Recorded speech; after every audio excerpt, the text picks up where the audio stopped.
दोस्तों, मैं सतबीर सिंह अपने यूट्यूब के भारत लिंक ग्लोबल चैनल पर लंदन से आपका स्वागत करता हूँ। दोस्तों, कल मैंने एक वीडियो बनाई थी जिसमें मैंने ये कहा था कि जो सोनीपत का मर्डर केस है, सरिता नाम की जो लड़की थी, पत्नी थी, उसने अपने पति रामकिशन नाम के अपने पति का कत्ल कर दिया था। तो उसमें दोस्तों जो भी सोशल मीडिया या राष्ट्रीय मीडिया यानी प्रिंट मीडिया था या और कहीं भी थी, उसमें एक ही चीज़ थी, हर एक में कॉमन चीज़ थी कि सरिता नाम की इस महिला ने तकिए से उसका गला वो नाक और गला दबा दिया और वो जो तकिया वो पैरों से दबा दिया और वो उसका मर्डर करके और चाय पी के आराम से अपने 2 बच्चों को लेके निकल गई। ये हर एक उसके अंदर था। तो लेकिन दोस्तों मैंने जो मीडिया बनाई ना सॉरी वीडियो बनाई उसमें मैंने इन्हीं उसका आकलन किया, पूरी स्टोरी का आकलन किया तो मैंने ये कहा था कि ये जो मर्डर है, ये अकेले सरिता ने नहीं किया और इस लड़की का बॉयफ्रेंड मिलेगा और दोनों ने मिलके ने इसका मर्डर किया है क्योंकि उसमें 2 चीज़ थी। एक तो ये था कि तकिए से गला दबाना और वो भी पैरों से दबाना और उसके प्राइवेट पार्ट को ताकत से दबाना। और वो हर एक अखबार के अंदर, हर एक चैनल के अंदर ये था कि वो पहले उसने गला दबाया फिर जब ये हुआ कि वो नहीं मरा है, सिर्फ बेहोश हुआ है, तो उस सरिता ने अपने पति के प्राइवेट पार्ट को दबा दिया जिससे उसकी मृत्यु हो गई।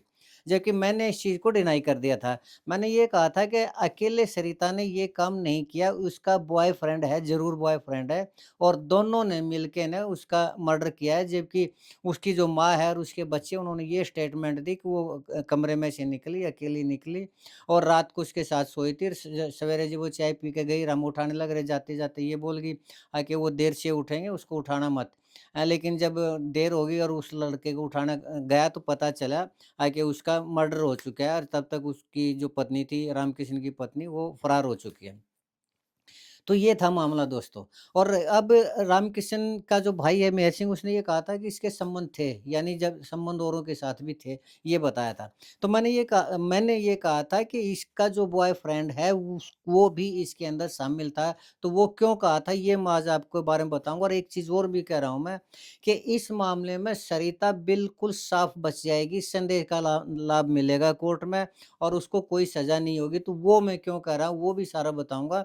और पुलिस इसके अंदर कैसे सबूत वो निकालेगी, कैसे डीएनए से या उससे अच्छा केस बनाएगी, इसमें कोई दो राय नहीं। पुलिस इन्वेस्टिगेशन करेगी, अच्छी इन्वेस्टिगेशन करेगी, लेकिन उसके बावजूद वो जो सरिता नाम की औरत है, वो कानून से बच जाएगी। ये सारा मैं बताऊँगा, लेकिन किस्तों में पहले तो मैं आज आपको ये बताना चाह रहा हूँ कि मैंने क्यों कहा कि ये अकेली का काम नहीं था उसका सरिता का, साथ में उसके बॉयफ्रेंड का भी काम था। तो पहले इसके ऊपर आते हैं।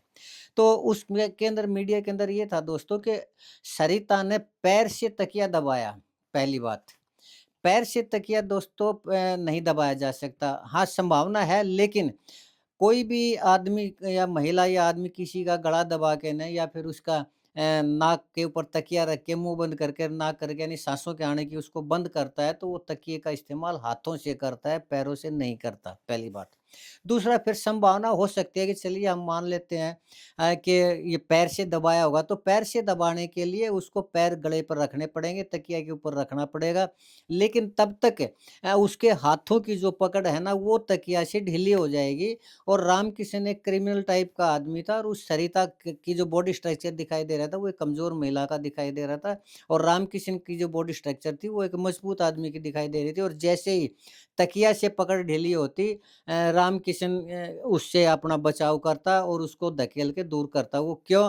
क्योंकि जब सांस घुटने लगता है आदमी का, चाहे वो बेहोश हो या फिर वो नींद में हो, उसकी नींद है ना वो टूट जाती है और उसको वो जाग जाता है उस नींद से, जैसे ही साँस गिरता है तब घुटने लगता है तब। तो अगर वो हाथों को छोड़ के पैरों से उसके गले के ऊपर खड़ी होती या तो उसको सहारा लेना पड़ता, दीवार का सहारा लेना पड़ता, किसी जंगली झाँकी का सहारा लेना पड़ता। लेकिन उसके लिए एक बार उसको ढीली पकड़ अपनी करनी पड़ेगी और वो उसी टाइम रामकिशन उस उठ जाता और उसको धक्का देके भाग सकता था या उससे भिड़ सकता था, उसको मार सकता था, नहीं तो शोर मचा सकता था। इसलिए पैरों से तकिया दबाने की संभावना मैंने खारिज की थी, पैरों से तकिया नहीं दबाया गया। दूसरी बात, अब मैंने कहा था कि उसका बॉयफ्रेंड इसके अंदर शामिल है। क्यों शामिल है इसकी वजह थी 2। पहली बात तो ये कि 2 एक्ट किए गए थे, यानी गला दबाया गया था और साथ में प्राइवेट पार्ट को दबाया गया था। तो इसमें दोस्तों 2 आदमियों का काम था, ये एक ही साथ था, ये पोस्टमार्टम की रिपोर्ट में आ जाएगा, ये नहीं था कि उसके टाइम गैप नहीं था उसके अंदर, एक ही चीज़ साथ में 2 चीज़ हुई थी, तो 2 चीज़ एक साथ में हुई थी, तो 2 आदमियों का रोल था। और उसमें प्रेमी की संभावना क्यों लग रही थी, बॉयफ्रेंड की संभावना क्यों लग रही थी कि पहली बात तो उसने बताया था मेहर सिंह ने, रामकिशन का भाई है, कि इसके पहले संबंध थे। तो वो उसको लग रहा था कि पहले संबंध थे, हकीकत ये थी कि वो संबंध अब भी थे। वो मुझे क्यों लगा? वो इसलिए लगा कि जो सरिता के कपड़े थे, आपने एक फ़ोटो देखा होगा, रामकिशन की आर्थिक स्थिति ऐसी नहीं थी कि वो उसको महँगे गहने और महँगे कपड़े दिलवा सके। आप उसका फ़ोटो देखिए, वो साड़ी के अंदर और गे जेवरात के अंदर।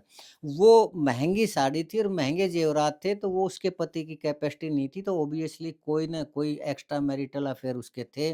और ये मेहर सिंह ने भी कहा था कि इसके पहले संबंध थे, ये 1-2 बार पकड़ी गई थी, तो ऑब्वियसली करैक्टर के मामले में उसका जो नेगेटिव मामला था, और ज़रूर उसका बॉयफ्रेंड था, और उसका बॉयफ्रेंड ही उसको गहने वगैरह या वो दिलवाया करता, और इसीलिए वो खुल के खर्च कर पाया करती, और इसीलिए उसकी तनख्वाह कम होने के बावजूद वो अपने घरवाले से 3000 रुपए अपने एक्स्ट्रा खर्च के लिए माँग रही थी, जबकि उसको भी पता था कि कम सैलरी में पूरे परिवार का काम नहीं चलता, फिर भी वो इतनी खर्चीली थी, अपने ऊपर खर्च किया करती, मॉडलिंग का शौक था, फ़ोटोग्राफ़ी का फ़ोटो उतरवाने का शौक था, वीडियो बनाने का शौक था, तो ऑब्वियसली वो अपने किसी दूसरे आदमी के खर्चे से ये सब किया करती, तो इसलिए मैंने कहा था कि बॉयफ्रेंड होगा इसका।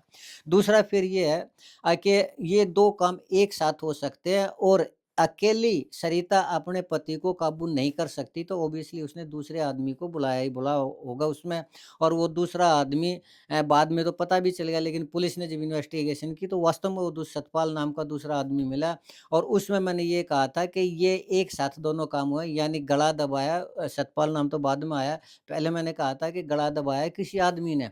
क्यों? क्योंकि उसकी शारीरिक ताकत, आदमी की शारीरिक ताकत तो आदमी के ही लगभग-लगभग बराबर होती है, तो वो उसमें समान हो सकती है। लेकिन दूसरे साथ उस औरत ने, सरिता नाम की उस औरत ने प्राइवेट पार्ट को दबाया, क्यों? क्योंकि वो उसके लिए ईज़ी था, आदमी के लिए जी ये संभव नहीं था कि सतपाल प्राइवेट पार्ट को दबाए और वो पैरों पे खड़ी हो जाए। ये तो मर्डर के मामले में संभव ही नहीं है कि वो हाथों को छोड़ के पैरों से खड़ी हो जाए उसके ऊपर, और साथ में आदमी प्राइवेट पार्ट को दबाए, जबकि अमूमन पत्नी ही ये काम करती है। तो मैंने ये कहा था कि ये जो गला दबाने का काम किसी आदमी ने किया है, और प्राइवेट पार्ट को दबाने का काम किया है सरिता ने। और ये 2 आदमियों का मिलके, जो कि बाद में पुलिस ने इन्वेस्टिगेशन की, उसको अरेस्ट किया सरिता को, तो उसने बता भी दिया कि सतपाल उसके साथ है, और वो सतपाल फरार हो चुका है। तो ये था मामला मेरा, वो बताने का कि अकेला उसका नहीं था, ये साथ में कोई आदमी भी था। तो अब दोस्तों मैं ये कह रहा हूँ, मैं आप मेरा थंबनेल देखा होगा कि कोर्ट के चक्कर से, यानी कोर्ट की सज़ा से सरिता साफ़ बच जाएगी। क्यों बच जाएगी, ये मैं क्यों कह रहा हूँ, ये मैं आपको बताऊँगा अगली वीडियो में। क्योंकि इसमें वीडियो लंबी बन जाएगी, और इससे पहले पुलिस का क्या काम होगा, पुलिस कैसे सबूत जुटाएगी और सबूत की क्या वैल्यू होगी। हालाँकि पुलिस जो सबूत जुटाएगी, अगर पुलिस वास्तव में ठीक काम करेगी, ईमानदारी से काम करेगी, तो उसमें डीएनए के सबूत उसमें मिल जाएँगे, फोरेंसिक रिपोर्ट मिल जाएगी, सारा सब कुछ। ये बात मैं मानता हूँ कि इसके अंदर विटनेस नहीं है, लेकिन विटनेस ना होने के बावजूद भी सज़ा होगी, वो होगी परिस्थितिजन्य साक्ष्य, यानी वो एविडेंस, सर्कमस्टेंशियल एविडेंस वो मिलेंगे, और उनकी भी वैल्यू होती है, और उनके आधार पर भी सज़ा मिलती है। लेकिन वो सज़ा कै वो जो सर्कमस्टेंशियल एविडेंस है, वो कैसे काम नहीं करेंगे, और कैसे उनसे बच सकती है सरिता, और कैसे बचेगी? ये भी मैं आपको अगले इसमें बताऊँगा। तो आज के लिए मैं यही बताना चाह रहा था कि वो किसी भी उसमें नहीं आया था कि कोई आदमी भी इसमें शामिल था, जबकि मैंने ये कहा था कि ये अकेले सरिता का काम नहीं है, ज़रूर उसके अंदर उसका कोई बॉयफ्रेंड इन्वॉल्व होगा। तो आगे उसका बॉयफ्रेंड की क्या वो होगी, कौन था और उसका क्या वो होगा। सरिता मर्डर करने के बाद भी आराम से अपने बच्चों के पास आई, चाय पी, उसने रस भी खाए, और ऐसा दिखाया कि जैसे कुछ हुआ ही नहीं हुआ। तो इसका क्या तात्पर्य है, यही एक ऐसा हुआ जिसके आधार पर मैं ये कह रहा हूँ कि वो कानून के शिकंजे से भी बच जाएगी। तो दोस्तों, अगला एपिसोड ज़रूर देखिए। मैं एक-एक चीज़ को, पुलिस की कार्यशैली को भी, पुलिस सबूत कैसे इकट्ठे करेगी सॉरी उसको भी बताऊँगा, और कैसे कोर्ट से बचेगी उसको भी बताऊँगा। तो आज के लिए इतना ही। उम्मीद है आपको मेरा ये वीडियो पसंद आया होगा। अगर आपको लगता है कि मेरा ये सोचना, कहना और ये वीडियो ठीक है, तो आपसे ये गुज़ारिश है कि आप मेरे इस वीडियो को लाइक करें, शेयर करें, कमेंट करें दोस्तों, और अगली सीरीज़ ज़रूर देखें। 2 सीरीज़ में मैं इसको ख़त्म कर दूँगा, और साथ में ये भी निवेदन करना चाहूँगा कि आप मेरे इस चैनल को सब्सक्राइब ज़रूर करें, ताकि इसी तरह के विश्लेषण और कानून की जानकारी और पुलिस की कार्यशैली के बारे में मैं आपको बताता रहूँ। आपने मेरा ये वीडियो देखा, इसके लिए एक बार फिर से आपका बहुत-बहुत धन्यवाद। नमस्कार, जय हिंद, जय भारत।